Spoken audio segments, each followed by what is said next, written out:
Yo, what is good, everybody? It's your boy Golden Falls, Golden What If, whatever you want to call me, and I'm back. I'm back with What If Deku Was A Saiyan Part 3. It's been a little bit longer than I wanted, but we are here for Part 3 of What If Deku Was A Saiyan. And if you enjoy, make sure to leave a like, make sure to leave a sub, make sure to leave a comment down below, all that good stuff. And this is the second to last part of this series. If you enjoy, make sure to show some love. Make sure to spam that like button, smash the sub button, all that stuff. And let's get into where we left off. Let's get it.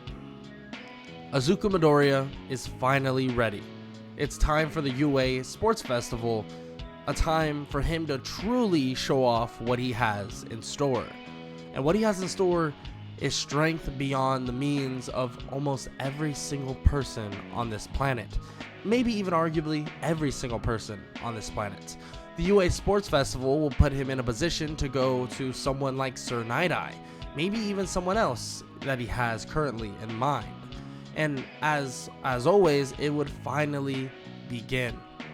The UA Sports Festival, it would obviously start with a normal speech, but normal isn't quite the word for it when you have Katsuki Bakugo doing it.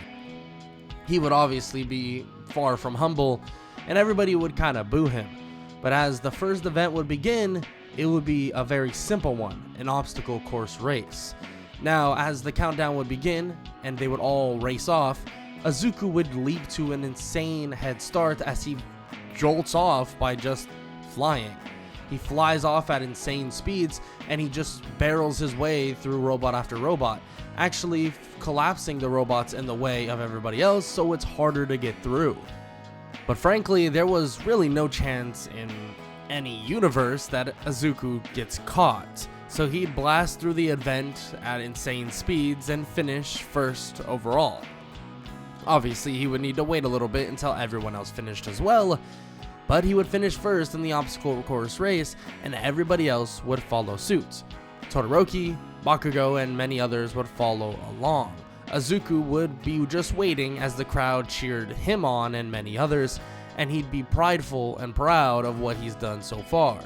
Next up would be a whole different event.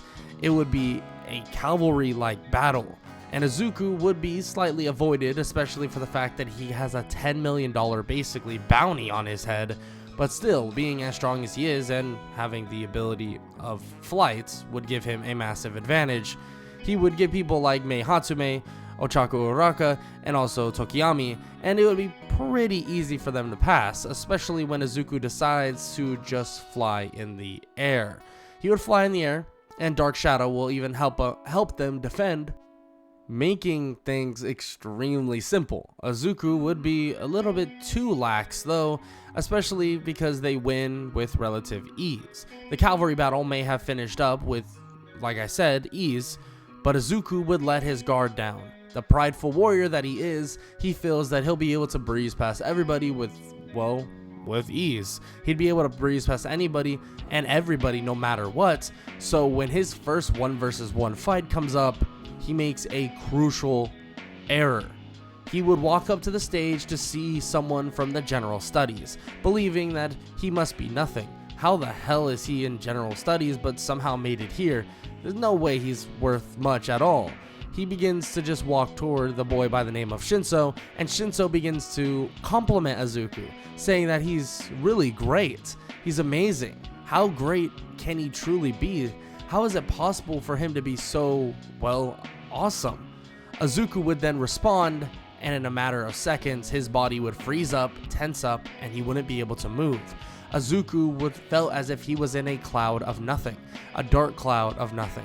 He would be looking around, but he can see through his own eyes still, but it was as if he's watching it on a TV screen. Izuku would look around, wondering why his body is turning around and walking toward the out of bounds. He'd get mad, frustrated, looking around the area, looking for a way out. He would begin to even shoot ki blasts in his own mind, but obviously this wouldn't be truly happening. He'd be erupting in anger. How could he let something like this happen? How could he let someone like this beat him? Something triggers in Izuku's mind, and his aura would erupt once again. His eyes would turn yellow, and he would transform into the Ikari form. Once again, Izuku has tapped into the power of an Ozaru in his small form, or in his humanoid form, breaking free of the quirk that Shinso placed on him of a brainwashing quirk. But in pure anger, Izuku would land a punch to Shinso's jaw so hard it shatters it, slamming him into the wall, leaving him completely unconscious. Izuku is shocked as he powers down and realizes what he did. He helps Shinso out and brings him to Recovery Girl as soon as possible, and is slightly worried about his well-being. After knocking Shinso out, the first thing he had in mind was that the power of an Ozaru, or a giant great ape, really took over once again. He thought he had more control, but the rage that boiled within him, well, forced his hand even worse. Izuku didn't want to hurt him that badly, but he couldn't control himself. He realizes that that's something he'll need to get control over. His actions, his prideful nature, and his anger. That's something that he can't allow to erupt in such a way without control, especially when it's just a kid like himself, someone that's striving to be a hero just like him. He can't do stuff like that. It's just like what happened all those years ago. It's just like what happened when he turned into a great ape and killed so many when he was just a child. Izuku realizes this and begins to think about ways of restricting his anger, but at the same time using it as only power, not as a way of direction in a fight. Nonetheless, he continues on with his winning streak. Of course, he would bring the best out of someone like Todoroki, showing him that he needs to use his flames to even keep up. But let's be honest, Izuku will blaze past the competition, including Bakugo at the very end. It's not even a close contest. Izuku wanted to look dominant, but at the same time, he needed to restrict himself to the point where he wasn't going to hurt people. Izuku realized this and took this to heart throughout the rest of the time. So he took on whatever challenger he possibly could, but he swiftly defeated them without extremely injuring them. He would eventually apologize to Shinso, but one thing he wasn't thinking about was this overall complete tear of the entire UA Sports Festival would lead to a ton of offers, even more than the star pupil of Endeavor. Obviously, Izuku would see all of these, but he'd be searching for two. One would be, of course, the one that he was competing for in a way. That was by Sir Night-Eye. But there was another person that he's been looking for, and that he spots. Someone that has the itch to fight, and somebody that would spar with him as much as possible, and that's Mirko, the rabbit hero. One of the fastest climbing heroes in all of Japan, but also one of the smartest and, well, most tacticianist in terms of fighting.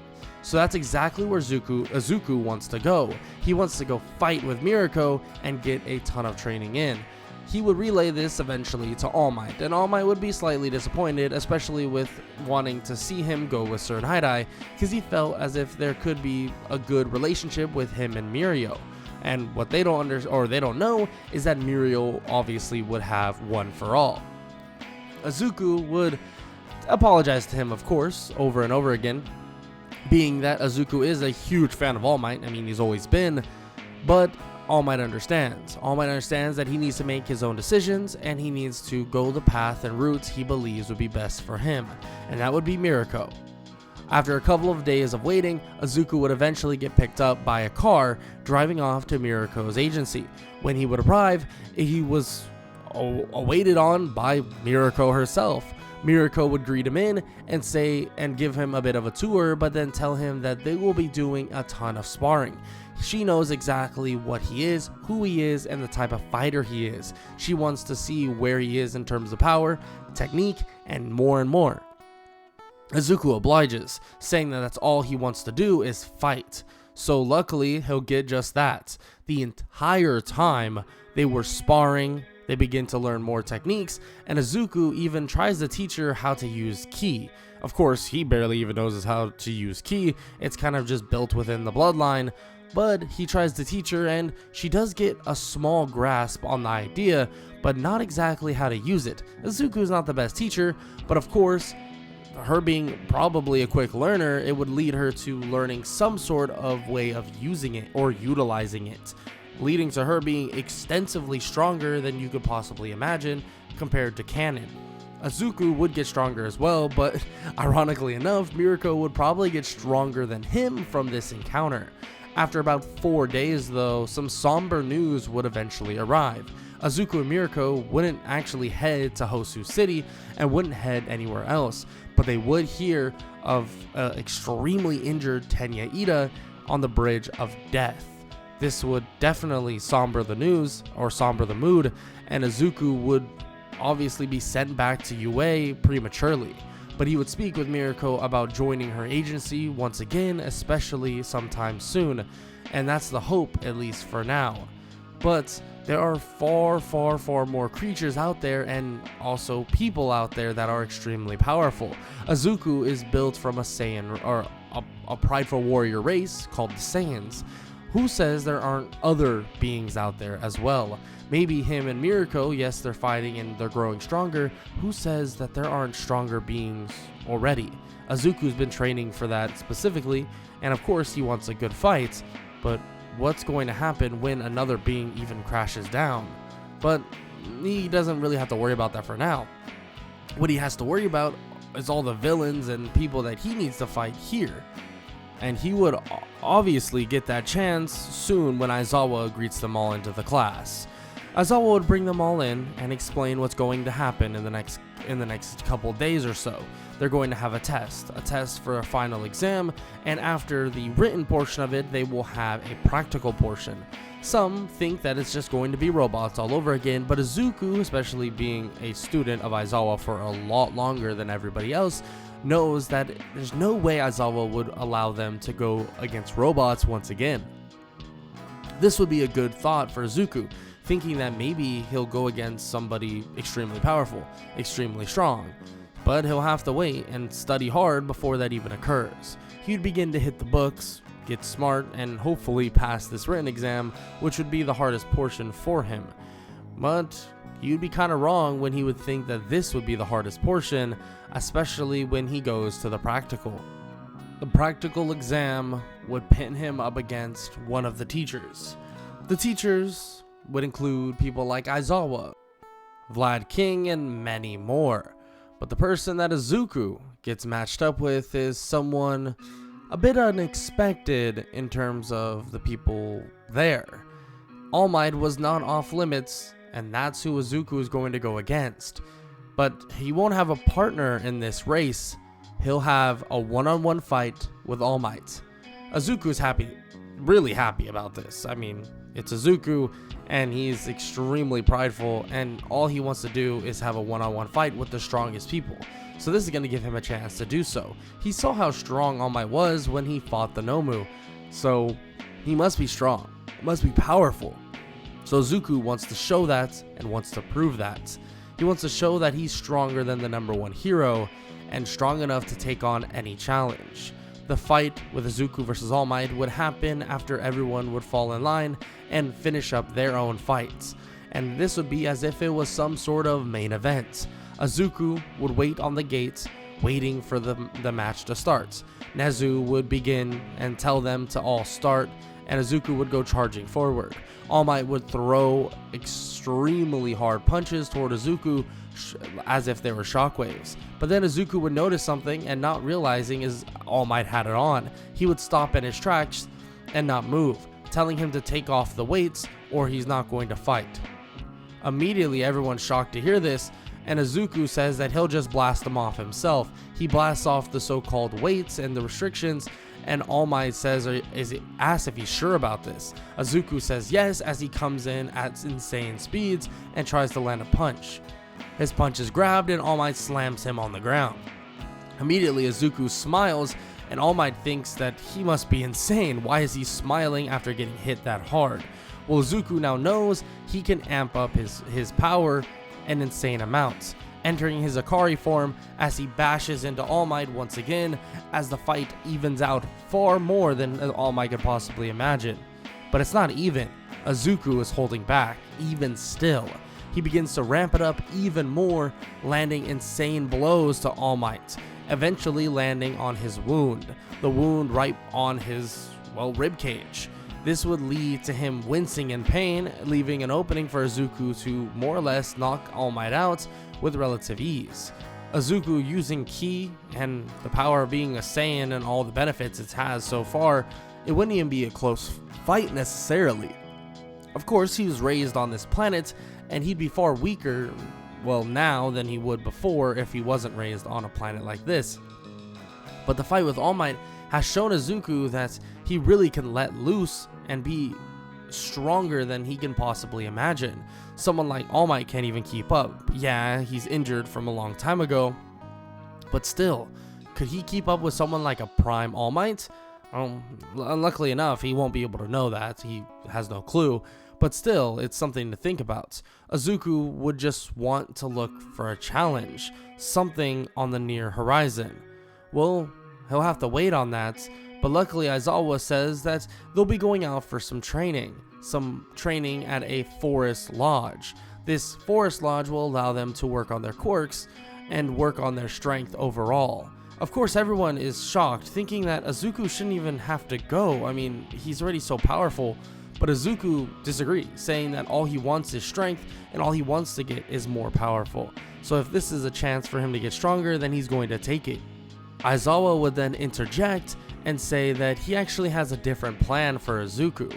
Something, well, a little bit more on the nose for his own personality. Izuku asks what the plan is, and he says that he'll be staying here. He has some, well, pro heroes that would love to train with him and get better and stronger alongside him. There's something that he should definitely do, especially after the training he had with Mirko.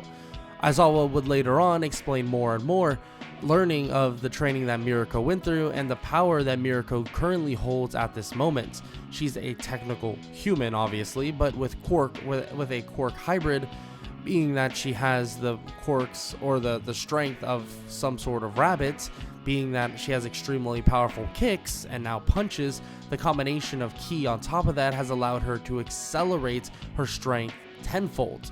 It has allowed her to become so much stronger in such a short amount of time.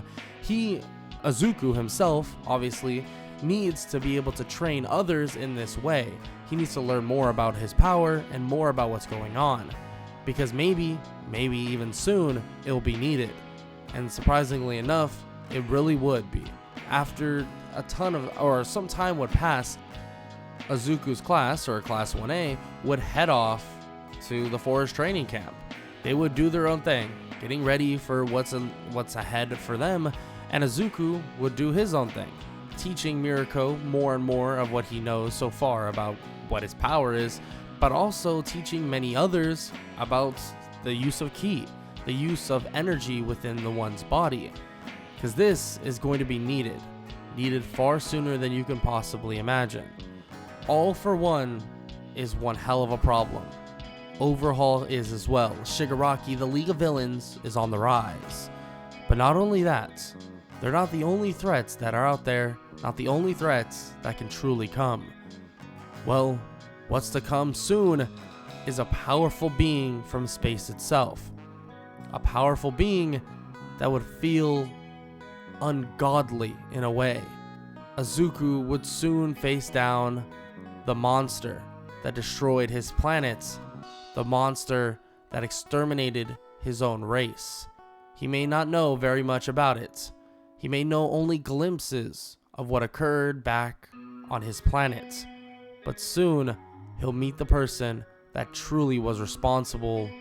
The Emperor of the Universe is upon them and is headed in the direction of the space pod that landed 16 years ago. Izuku may not be ready, and the Earth may not be ready for this either. But it might lead to everybody needing to band together to stop this universal, or at least solar system-esque threat. How will they handle this? And how will they shut it down? Or if they can at all, will they be able to? Well, you'll have to find out in What If Deku Was A Saiyan, the finale. And if you enjoyed, make sure to leave a like, make sure to leave a sub, and make sure to leave a comment down below. I'll take any suggestions you can possibly give me in terms of new series that will come. But this is the second to last parts in this series. And I hope y'all enjoy. And I hope all of you have an amazing day. Later.